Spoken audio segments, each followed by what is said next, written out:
Nang desa iki ana mitos. Jarine wong tuwek mbiyen niku lek lungguh nang ngarepe lawang atau nang tengah-tengah ngono wedi gak payu.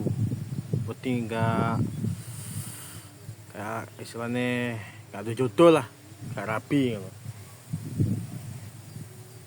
Piye aku keting responnya. Sebenarnya wis suwi. Aku pingin bahas kok ngene iki, baru keturutan saiki. Wong kate iku lungguh ngarepe lawang, kate lungguh ngarepe jeding, lek wae payu ya payu.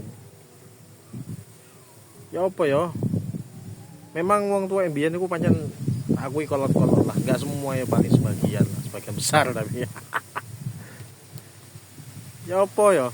Nek ana wong sing kerjane nang ngarepe lawang kaya satpam ngono, security sing kerjane nang ngarepe lawang, apa ya kate gak payu-payu.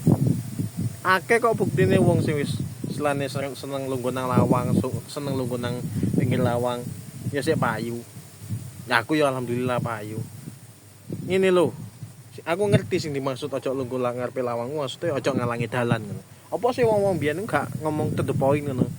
Gak ngomong apa onoe ngono. Le, nduk, ojo lungguh ngarepe lawang. Kok ono sing lewat bingung. Lah ngono kan lebih enak. Simple. Timbangane diomongin kok gak payu ngene tahe sembarang. Akhirnya keterusan arek-arek anak-anak yo keterusan ngomong koyo ngono, akhirnya wong tuwek-tuwek sing mlebu nang jaman-jaman ya istilahnya mbah teko mbah terus anake mbah sampai wong tuweke dhewe kadang yo wong-wong opone wong desa sih kebanyakan akhirnya digawe pembiasaan ngomong lek lungguh nang ngarepe lawang hati-hati kok gak payu. Gak rabi, kok gak iso duwe pacar, gak duwe bojo. Wis intine ngono lah. Apa gak diomong ae sing genah ngono. Cek nang ngarepe lawang, kok ana wong lewat bingung lewate, kok ketendang, kesaduk ngono lho. Simple. Cek digawe ruwet aja digawe mitos-mitos gak genah kok ngono.